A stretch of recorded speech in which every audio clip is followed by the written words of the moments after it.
Welcome everyone. I'm John Higginson, the CEO of EcoAge. EcoAge is the largest PR and communications and events company for sustainable fashion. And we've got a fantastic panel of speakers with us today on shaping positive social impact with regenerative agriculture. First off on screen in a moment, you're going to have Assef, Shaikh, the CEO of Harnest. Harnest is a vertically integrated Bangladesh-based manufacturer of threads, elastics, yarns and trims. I've also got Alison Ward, CEO of Cotton Connect, which is a social enterprise that helps global brands source cotton more sustainably while improving livelihoods for farming communities across India, Pakistan, Bangladesh, China, Egypt and Turkey. On the end there I've got Marion Rottges, is co-CEO of Remei, a Swiss specialist in organic cotton textiles, operating a fully transparent supply chain from seed to traceable finished products, and you've been running for 30 years. I've also got Daniel in the middle here. Daniel Araujo is the Standards and Quality Assurance Manager at the Regenerative Organic Alliance, a US non-profit overseeing the Regenerative Organic certified label across food, fiber, and botanical ingredients. And next to me, I have Hannah Evans, is Brand Engagement Manager at Regenagri, a global certification program supporting farmers, brands, and retailers to transition to regenerative agriculture at scale. Right, that's a bit where I've named all their stuff there, so that was a hard bit for me. Just 5 core principles of regenerative agriculture, because everyone talks about this. So there's 5 things that I think is useful to know. 1 is to minimize soil disturbance. 2, no tilling of the soil. 3 is keeping the soil covered. 4 is maintaining roots for year round, so that's to keep the roots alive and all the fungus and all those wonderful things, and to maximize biodiversity. It's a positive. So much that we hear about fashion is a net taking away. So many of the things that we wear, from cotton to everything else, are in the hottest parts of the world. They're causing some of the heat we've got in this room today through climate change. So to have a solution that is actually sequestering carbon, taking some of that stuff out, is really exciting. But these are the experts, I'm not.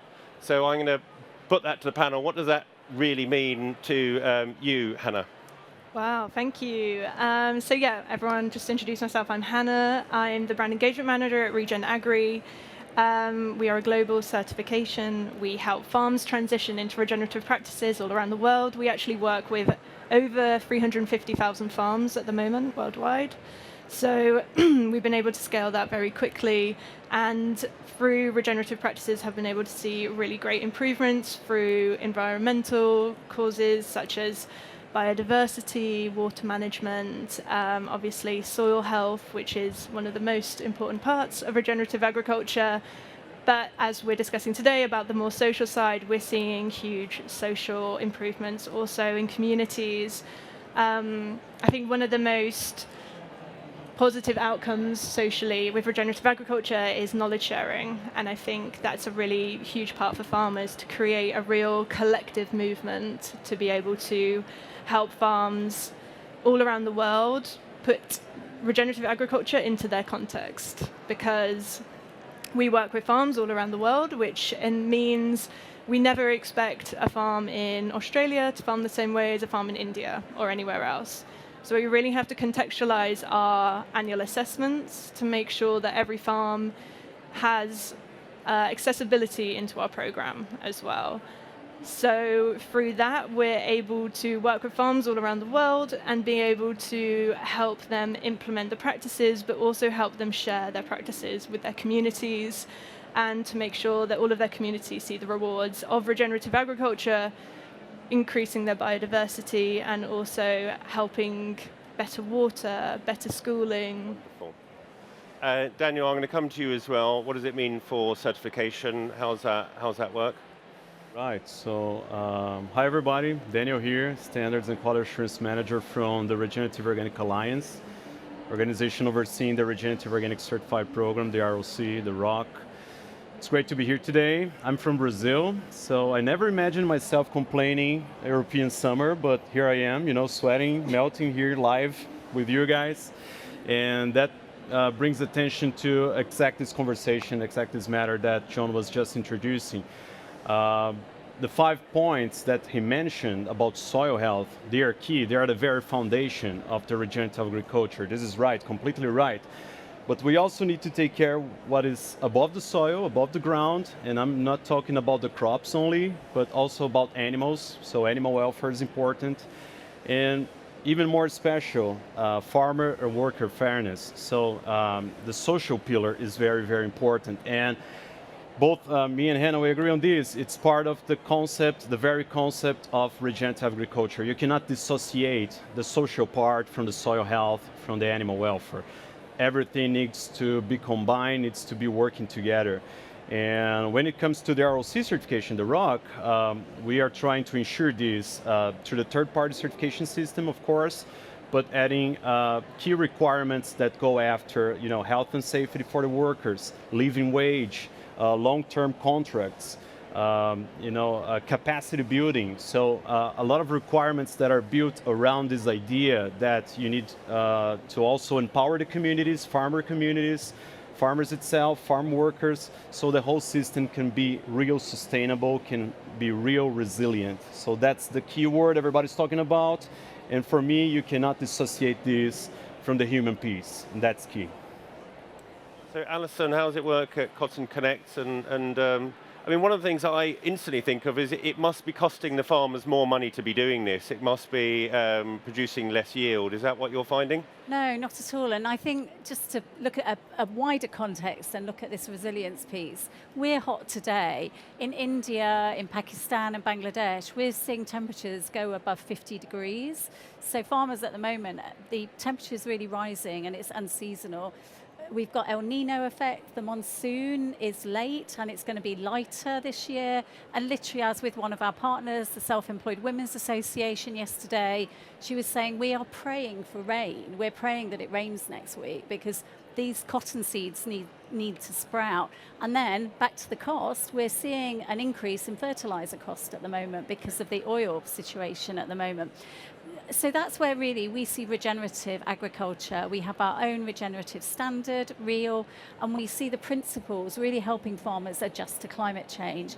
And I'm not saying we have like the solution, but we're helping farmers have a more balanced farm. So looking at how they get the most out of animals on the farm. So the cow being really important in India, for example. It's about intercropping. So how can you grow beans and peas that help reinvigorate the soil and help the cotton crop? How can we help farmers to use less water, and how can we help them with simple water techniques and mulching?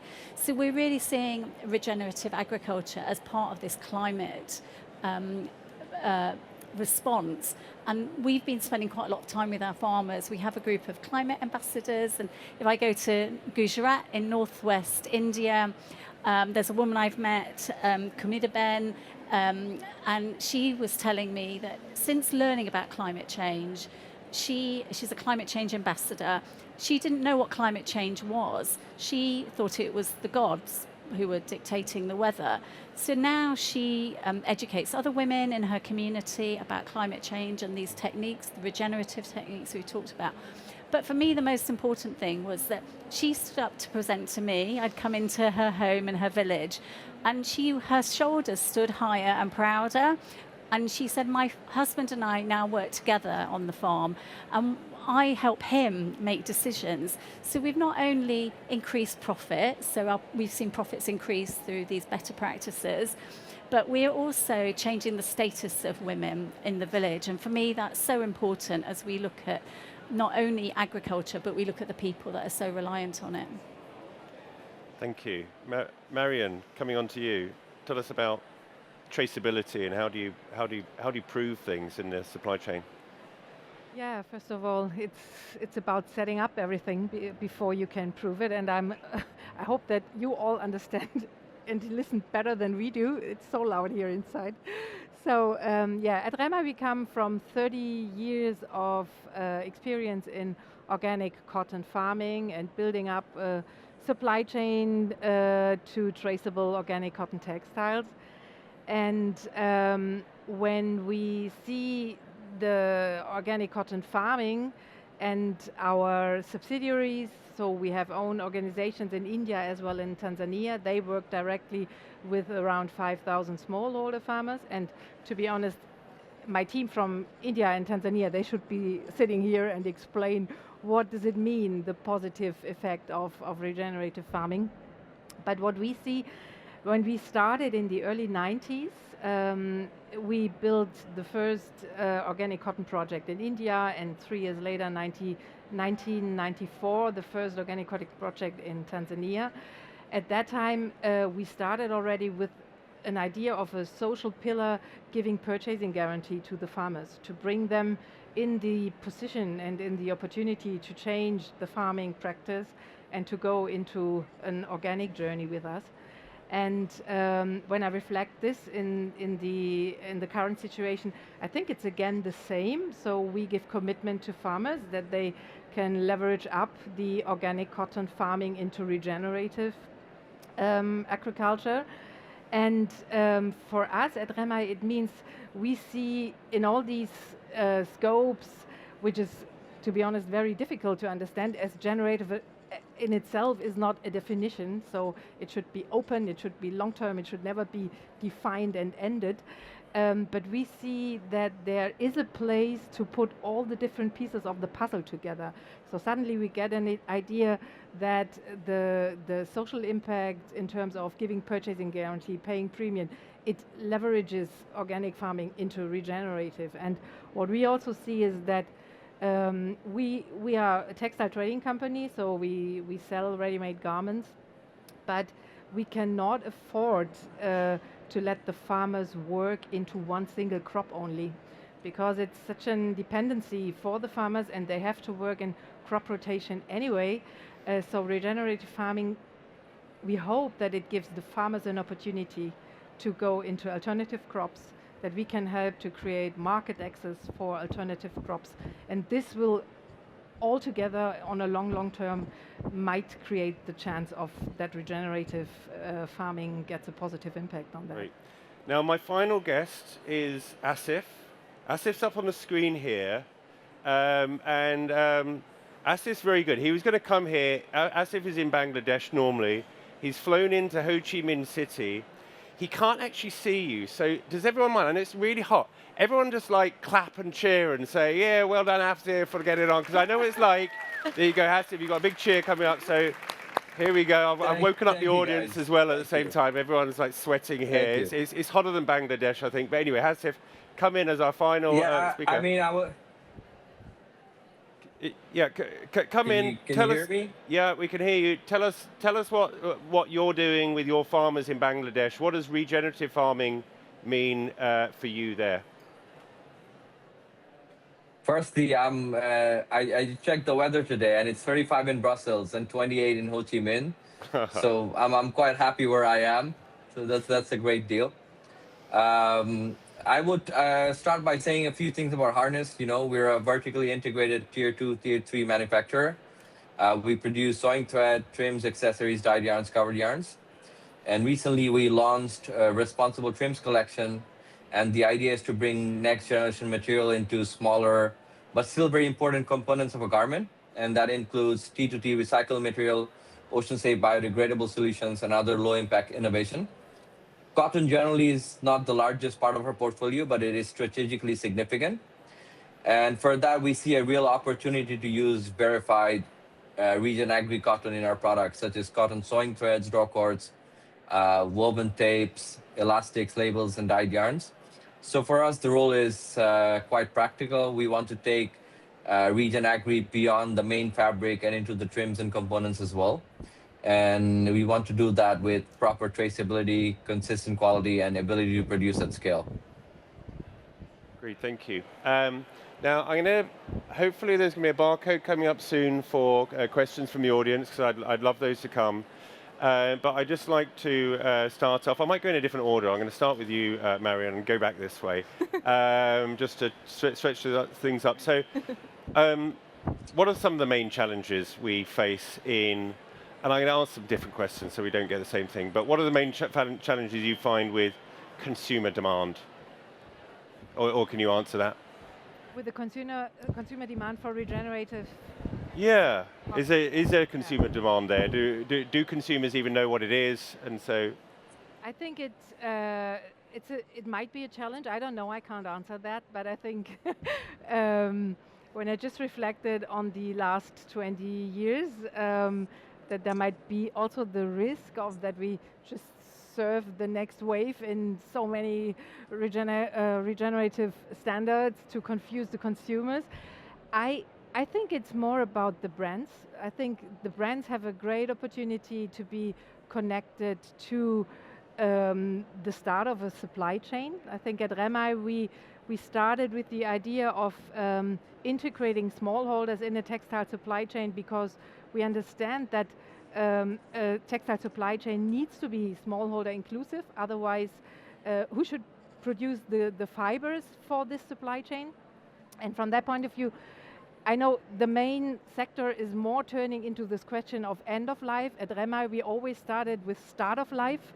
And from that point of view, I would like to answer your question. I think the brands can use a great opportunity to think about start of life of their supply chain, to connect with companies who are able to give them access to this start of supply chain. And I think on a long run, it will also help to convince consumers that it's the better choice of a textile, but I would not start with the consumer because I think it's quite overwhelming in a jungle of 20 years of too many certifications and quality labels. Yeah. And Alison, you work with so many farmers across so many parts of the world, especially the global south. Do you find that there's any challenge in getting them to change their ways of farming, or? What we've found, and we started our work in Regenerative in 2021, is that we have to make sure what we're doing is really appropriate. And a lot of the current regenerative movement has come from North America, so large farms. How does that operate in a smallholder context? And and it's what you're saying, Hannah, how do we think about what that means for smallholder farmers? For me, I think it's really important to remember a lot of this came from the global south. So there's a concept of natural farming or zero import agriculture. And in fact, a lot of, and forgive me, very technical, but there's something called the indoor composting method, which is in central India. And a lot of our knowledge about regenerative has actually come from India. And for us, it's all about respecting that knowledge that's there already. How quite often we'll talk to a farmer and they're saying, oh, we want to go back to how our families farmed. I mean, they'll quite often talk about their fathers, how our fathers farmed. So I think for us, it's about making sure that we have the right context for anything we do. And that's really important so we can be successful. And that's something we've spent quite a lot of time in, how we measure, how we track, that we really make sure that everything we're doing is appropriate for that market. And Daniel, how about you? What are the main challenges you find? Challenges. I think, great thoughts and reflections coming here. What I would add is that we are always receiving this question, right? When it comes to organic cotton, regenerative organic cotton, what about sourcing, right? Do you have enough farmers, enough stocks, enough, cotton and materials being produced? So there's always this push coming from brands and supply chains to have more materials, right? So probably a challenge common to many of us here. And so you need to scale, right? You need to grow. You need to have more farmers. You need to support more farmers, do education, increase the awareness around the label, around the claims. That's all true, but you cannot let away the integrity. So that's my reminder here, my recall. So we need to scale, but we need to ensure that we are scale consistently with a lot of integrity and a lot of trust throughout the supply chain.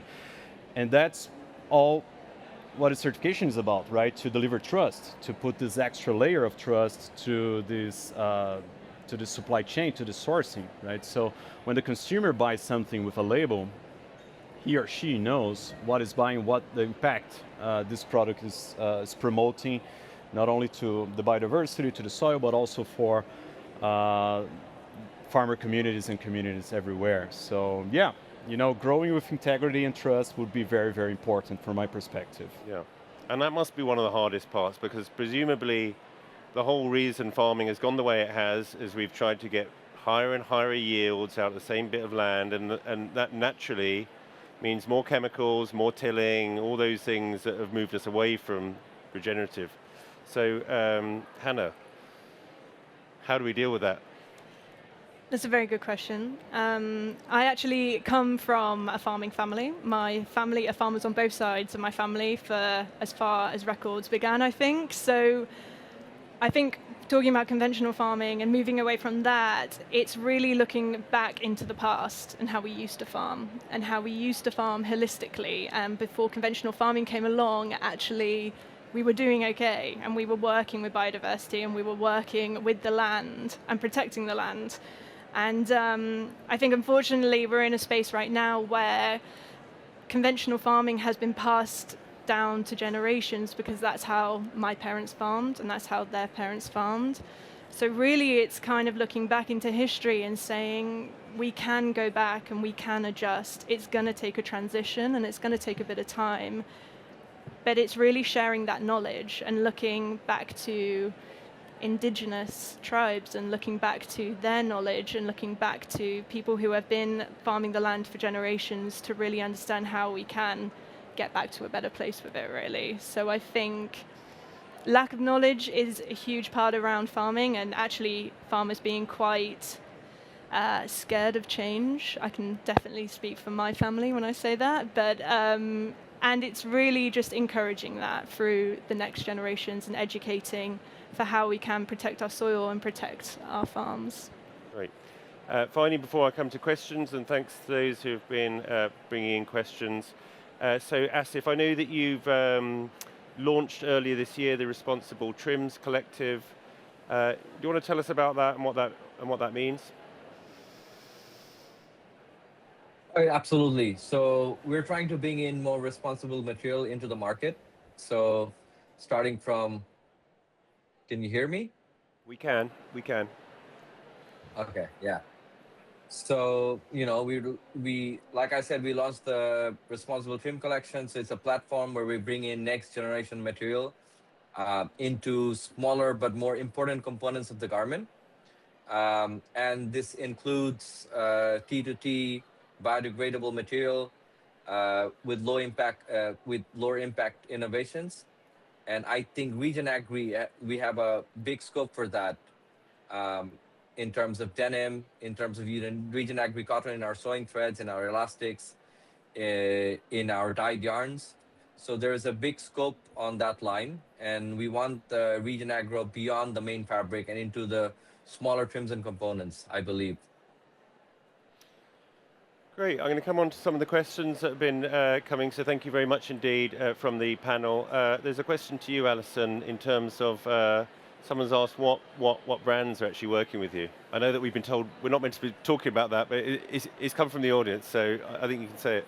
So our biggest regenerative program is with Primark. So if you go into a Primark store and you pick up a garment that says made with cotton from our cotton program, that's come from our program, and we can tell you which farmer that cotton has come from.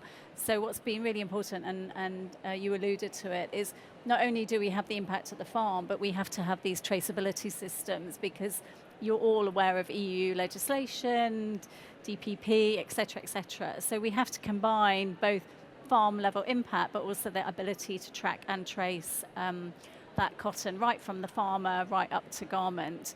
I've been in role over 12 years. When I started that journey, it was completely opaque. We didn't know anything about the cotton supply chain. I'd come from cocoa. We'd gone around the back of the supply chain, and now if we fast forward, we've tracked. I always forget numbers. It's about 1.7 billion. The equivalent of 1.7 billion T-shirts have gone through our traceability system now. So, I think for all of you in the roles that you do in sustainability, you have to set these goals, and sometimes it might take 10 years to achieve where you're going, or if you've been in role 30 years. But you have those ambitions, because incrementally you can make systemic changes, which we've done in a very big retailer. Great. A question that's come to you, Hannah, is on just the is it just cotton, or are there other things that farmers are Yeah, that's doing? a really great question. Thank you, whoever said that. So with Regenagri, when a farm is certified, they're actually certified for their farm rather than for their crop, their commodity. So cotton is quite often a cash crop for farms, and it will be their main crop they're planting. But with regenerative practices, as you've mentioned, crop rotation is a big part of that. So whatever they are planting next in their rotation, maybe it's soybeans, maybe it's arable, that will also be Regenagri certified, which means they can then sell that into the market as Regenagri certified wheat, or, as I said, soybeans, to food brands like Nestle or Unilever, and allowing market access not just for the fashion industry, which is obviously very important for their cash crop, but also for other industries as well across their farm. Great. I'm going to ask the audience, if you can, put your name and organisation that you're from on your questions as well. It's much better if we know where the questions come from. This question's come from Helena. She's asking, do you think that policies are being designed and implemented lately are actually enough? Do you have any suggestions for any new policy proposals? And Daniel, you're probably a perfect person to answer that. All right, policies proposals. So yeah, I was hearing you guys and thinking about what Hannah just said about how farmers are passing this way of doing things from generation to generation, how we need to switch, right? We need to stop and rethink and switch gears for a moment, and that comes straight into this policy making. So when we talk about certification processes, like Regenagri, the ROC, and all the programs that are aimed to the certification at the farm level, we are introducing optional practices, like, it's a voluntary standard that people are going after it, driven by the market, right? Mm-hmm. So the market is saying, okay, consumers want this type of product, consumers are willing to do this, or even the brands are asking for specific categories of products, a specific a way to produce not only fibers, but all the types of crops and livestock, as Hannah said. So in one hand, we have these voluntary standards that are playing a great role on introducing these concepts to farmers and organizing the requirements around it, around the standards. But on the other hand, we need to keep pushing about broader policies that are focusing not only in these voluntary standards, but to farmers as a whole. So for my whole life, I have been working with organic certification as an auditor, traveling places, visiting farmers. And something that I was always thinking, why this farmer that is doing everything right, avoiding pesticide, avoiding synthetics, doing great work with soil health, everything, why does he need to pay extra to be certified and sell his products? Why we have like the conventional farming just producing, just throwing their materials, their products in the market? And even worse, having these negative externalities being delivered to all the society. So we need policies that put a price tag on it, right? If you are using chemicals, if you are polluting, if you are not adopting the best practices in social, you need to pay for that. You need to have a price tag for that. And on the other hand, we need to have incentives for people that are doing the right things. So we need to have cost share programs to support farmers to do the transition to the regenerative. You need to have policies that are supporting organizations that are doing educational programs, that are introducing great techniques like composting, like mulching, like cover crops, crop rotation. This is not an easy task. You need a lot of people behind it to make it work. So we need solid policies to make sure that this is happening and being delivered all across the supply chain. We cannot let only the farmer pay. Right. Yeah. I can't hear, but yeah. There you go. You're getting a clap anyway, so that's good. Look, that's the who wants to be world king, world queen question, so I can't just leave that to Daniel. Assef, you've got your world king for the day. You get to do one policy on the whole world. What's it going to be? Marion, I'm going to come to you as well. One policy change you'd like to see. To be honest, I would like to see EPR calculation all the way from the fiber and up. to every component of a garment. And I think that will, promote things like Regenagri, and beyond Regenagri, other great innovations that are in the market. So I think if I had to choose one, it would be EPR calculation all the way from the fiber level, and towards every component within a garment. So when you sell a garment, you have the packaging, you have the labeling, you have the trims, you have the thread. So if every aspect of that is included in the EPR calculation, I think that would be the one thing. Great. So I think I would bet on. great. So that's extended producer responsibility, and it's all about, traceability and finding all those things all along there. Marion, is there any one thing that you'd do if you were world queen tomorrow? Policy for the world? I think there are quite some good policy initiatives on the way, in the way what they want to achieve. And I might give you a good example. When at Remei, as I said, we started always from the fiber, purchasing the cotton directly and transforming it into the supply chain. And we started with our traceability technology in 2013 already, because we had all the data and we thought, okay, if somebody wants to see it, so maybe we can find a technology to just disclose it. At that time it was very interesting, and it's just 15 years back that no one wanted to disclose this information, because supply chain was always a hidden asset and hidden secret. But we were just developing this technology, and now 10 years later, it switched suddenly into a compliance issue, which is good, because I believe that also consumers have the right to understand where textiles come from. But now it gets so burdened from this compliance-driven panic at the moment. And I think there's such a beauty in this traceability, because you can really find a way to connect farmers to consumers in a textile market where mainly consumers might not even know that farmers are working for their t-shirts. So I think, we should do all these initiatives to create transparency in supply chains, but we should also see the beauty and the opportunity in it. Great. Now I've got a fairly hot question here. So someone said, what does regen agriculture actually mean if Primark claims to use it for their fast-tracked produced products? Does anyone want to answer that? Anyone want to volunteer for that one? Do you want me to just carry on? So I think for us, we've been working with them for since 2013, and I think when we started that journey, they were really not had a reputation about fast fashion. I think if you have a look behind the label now, you might be quite surprised. And I think when I started this journey personally, I wanted to change the high street, and I think it's really important that we don't just work with high premium brands. That how do we change? And today it's Shein. Tomorrow I'm sure there'll be another brand. But how do we change how that supply chain works? And you've talked about, we talk about radical transparency. How do we know the people in the supply chain, whether it be in the factory, whether it be in the ginning sector, whether it be in the farm? How do we know about them, and how do we know about their human rights?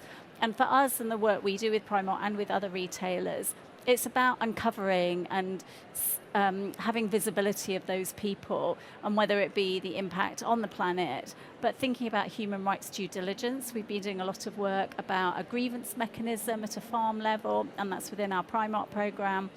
We've been looking at the rights of the migrant workers in the gin, which is the stage after the cotton's been picked. These are difficult topics. These are really difficult topics to deal with when you're finding a migrant mother who's with her young children. How do you deal with that? She wants an income, her children are traveling with her, they probably don't speak the same language as the community they're in. Where do they go to school? So I think what's really important is you go on journeys together and you don't shy away from difficult challenges. And one of those difficult challenges was I took the decision. I came from Cadbury Mondelez. We took the decision to work with Primark and work with them and look at their supply chain, and that's really important. Yeah. Well, I think it's a good point. If we're going to change the world, we can't do it with the fractional small amount. We've got to do it with the huge amounts of clothing that's being sold, and the majority of clothing that's being sold. So I think that's But come and talk to me afterwards if you want to know more, whoever has that. So can someone from the certification scheme companies on the panel talk more about how social impact is measured within their certification methodology? I think you're probably. I think we're all placed. pointing at you. Yeah. Or you might be. Daniel is standards, so he actually writes the standards as much as I'd like to chip in. The man that writes the standards. So we've got the right panel. I'm doing my best here because everybody here is from the marketing, the brand engagement side. So I'm from the the depths of the standard and quality. We've got a question right for you. Yeah. So well done, whoever gave that. It was an anonymous question. Well, thank you. Social impact, how to measure. So piggybacking on you, Alison, you just mentioned a key criteria, grievance mechanism, for example, right? So what is a grievance mechanism? It's a requirement that we need to ensure that the farm is giving the workers all the ways, the proper way, in an accessible way, to communicate whatever issue they are having at the work level, right? So this is a key criteria towards all the certification programs that are aiming social. Other one would be like child labor, for example, right? Getting rid of child labor. It sounds simple. It sounds okay, no child labor, but it's so hard to control this in a in a farm because you don't have just the farm workers that are there every year, full-time employees. You also have contractors. You have like people working there just for a day, just for a couple of hours in the harvest, depending on what you're talking about. So this guy maybe is subcontracting another company, another crew that is coming from a different place. And this is not only happening like in the global south, for example, in South America, but also in the United States, everywhere. Like where you have migrant workers, you have a lot of risk of people coming in with the rights not being respected. So how to measure this? We need to put in place the requirements that are, as Alison was saying, is flexible enough to capture the diversity of all the farms we have, big farms, small holders, family farm. They all have their risk. We need to have requirements that are plastic enough to be capturing these specifics, right? And at the same time, you need to translate this to an evidence that can be measurable. So when an auditor goes to a farm, it's not like taking a look and seeing if everything looks right. We need to have solid, hard evidence that can be compared against the requirement and be confirmed. And different auditors need to be able to get to the same farm and reach the same conclusions based on similar evidence. So that's how the third-party certification work. And that's why it's so important for us to have very clear requirements. And I just gave 2 examples about grievance mechanism, very hard to implement. Child labor, pretty obvious, but also a challenge. So these 2 are very good examples on why we need to have clear requirements that are, very well written, very well explained to the farmers, and giving them tools and ways to comply with that. So it's not only a matter of asking what to do and saying, what is required, but also setting specific parameters and requirements that help them to comply with these. And once you have this working, which is not easy, of course, then you can have reporting, then you can have like annual updates, annual audits that are building around this idea of collecting data and being able to communicate to the market, to the consumer, how good is the work that the farmers are doing at the farm level. And that's what it's all about, right? Farmers are doing an excellent work, terrific work, but how we're able to communicate this to the brands, to the consumers. So certification helps exactly this, right? Giving the standards, giving the ways to, through a label, to communicate that this product is, respecting a number of requirements. Thank you. Can I quickly add to that as well? Yes, just please quickly? do. Yeah. I was just going to say, and also in our standards and requirements, in our social part, farms are rewarded in terms of their point and their score for social aspects such as school education, such as helping community water systems, and the more social improvements they do with their community, if they show the evidence for that as well with their auditing, they are then rewarded for that as well with their assessment scores. So we definitely look for what improvements farms are making and what contributions they're making to their communities for that as well. I was playing the bad cop, saying what they cannot do, but you're playing the good cop, which is also key. Farms do amazing things as well. Yeah, there are a lot of positive requirements. To make sure. Yeah, they're looking after to, raise awareness around these good practices that are around education, gender, and a lot of nice projects. Absolutely, empowering women farmers as well. Great. Yeah. My laptop has done the same thing and just melted in the heat. But there was one final question, but don't ask me more questions because that's dead now. But there was one question I did see before that. It was from SOS or SOS Gotts Stopes, this man here from the Global Organic Textiles Standards. So he said how important is organic farming in regen agriculture. And I don't know if Assef or anyone else wants to answer that, who hasn't answered recently. I can start, and I think Daniel can probably actually add to it, because I think it's a really good opportunity for us to talk about the journey to ROC, which is basically a collaboration we've made with Regenerative Organic Alliance. Our standards are very similar, and they baseline very well off each other in terms of their basic standards, but Regenerative Organic obviously offer the organic level on top of that. So what we offer in the program is a 5-year program where farms can be Regenagri certified for the first 5 years of the program. And this offers farms a transition into organic certification at the end of that 5 years. So it basically offers farms a chance to be certified, to be able to have market access and be able to be part of the regenerative industry for the 5 years that they are continually improving through assessments and through a continuous improvement plan till they reach regenerative organic status, hopefully in the at least the 5th year we're hoping for. And then they'll be passed over to ROC from Regenagri. Yeah, it's actually very convenient because my ventilator is the handout we have about the Journey to ROC program. So that connects to the idea of how we are bringing more people to the regenerative practices, bringing more farmers, more brands.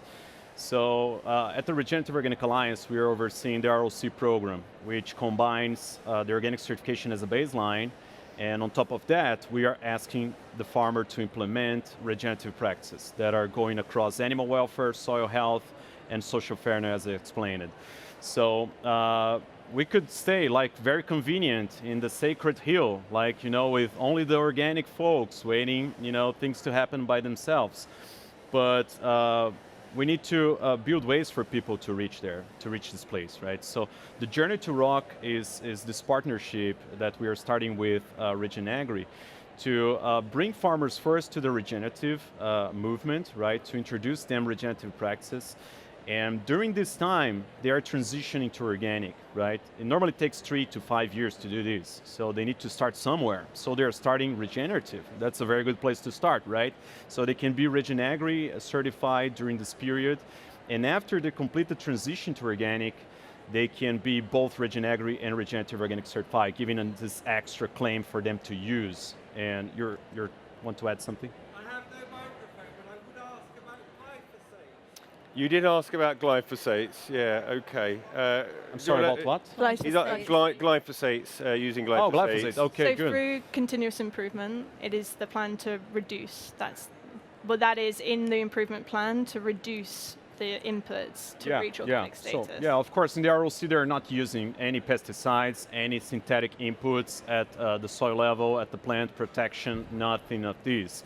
But, as Hannah was explaining, maybe she can explain by herself. There are controls in place in the Regenagri program to introduce this idea of reducing the use progressively until they can, no longer use it. Right? So the pilot is set up for farms who are hoping to be ROC, Regenerative Organic certified. So when they sign up to the program, we are helping them with their farm management plan to reduce pesticides year on year through continuous improvement, which is part of our programs anyway, which is to continually improve their practices.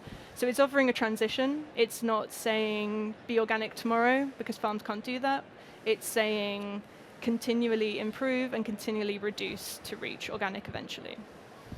Yeah, and the ultimate goal will be obviously being eliminating, all the use of pesticide and synthetic inputs. That's our goal. That's the regenerative, final goal, but yeah.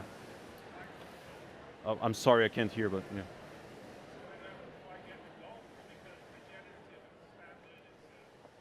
Sorry, we can't maybe hear we can come you. closer, yeah. Andrew. No. You can come I think to us it's after, time anyway, yeah. so thank you very much indeed to our panel. Assef, dialing in from Vietnam, thank you very much indeed. Marion from Remei, Alison from Cotton Connect, Daniel from the from Regenerative Organic Alliance, and Hannah Evans from Regenagri. Thank you very much indeed. Thank you. Thank you, everybody.